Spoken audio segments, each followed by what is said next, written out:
গেটটা খুলে ক্লিয়ার করো ওই সাইডে। আপনারা দেখতে পাচ্ছেন এই আব্দুল ভাই কি দাও সেই সাপোর্টটা করবেন তো নাকি করবেন তো জোর কোথায় আপনারা হচ্ছেন আমার দেশি মানুষ, কাছের মানুষ। আমার লিপস্টিক ছবিটার যে হাইপটা সেটা কিন্তু আপনারাই ধনুটবাসী কিন্তু এটা প্রমাণ করে দিয়েছেন। বাস্তবে দেখা হবে এটা কখনো কল্পনাও করিনি। কতটুকুই দেখেছেন কেমন লেগেছে আপনাদের সেটা বলেন। চলবে সিনেমা চলবে। আপনারা যারা যারা দেখেছেন যদি ভালো লেগে থাকে আপনাদের আত্মীয় স্বজন পরিবার সবাইকে বলবেন সিনেমাটা দেখতে। আমি আজকে আসতে পারতাম না কারণ আজকে আমার খুব জরুরি একটা কাজ ছিল ঢাকায়।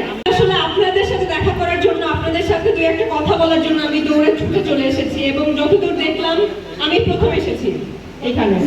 যতদূর দেখলাম স্ক্রিনটা অতটা ভালো না, ভালোভাবে দেখাও যাচ্ছে না, কিন্তু আপনারা যদি পাশে থাকেন, আপনারা যদি সবসময় বাংলা সিনেমা দেখেন তাহলে এইখানে একটা সিনেপ্লেক্স হবে। এখানে আপনারা এসি সহকারে সিনেমা দেখতে পারবেন।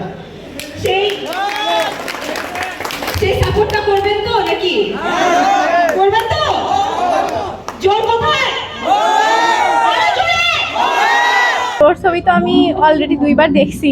আজকে শুনলাম নায়িকা আসবে, শুনে দেখলাম অনেক ভালো লাগছে। আর বাস্তবে দেখা হবে এটা কখনো কল্পনাও করিনি। এই আব্দুল ভাই কি দাও আপনারা হচ্ছেন আমার দেশি মানুষ, কাছের মানুষ। তো কাছের মানুষের কাছে আসলে বলার কিছু থাকে না।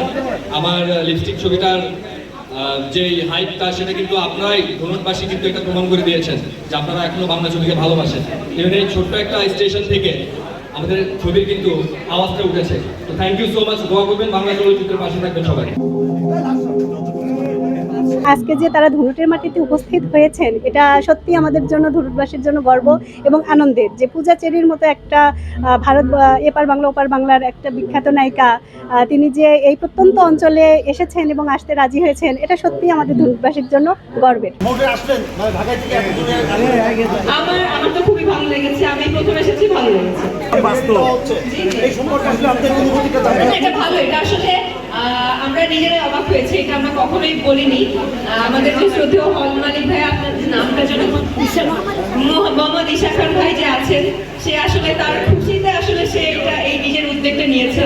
তো এটা ভালো লাগছে। আমি প্রথম আসতে দেখার ইচ্ছা ছিল, এই জন্য আসছি। প্রথম এসে দেখলাম অনেক ভালো লাগলো। পূজা চেরিকে দেখে আমাদের অনেক ভালো লাগছে। ধুনুটে এই প্রথম কোনো নায়ক নায়িকা আসলো এই সিনেমা হলে। কেমন লাগছে পূজা আজকে কেমন লাগছে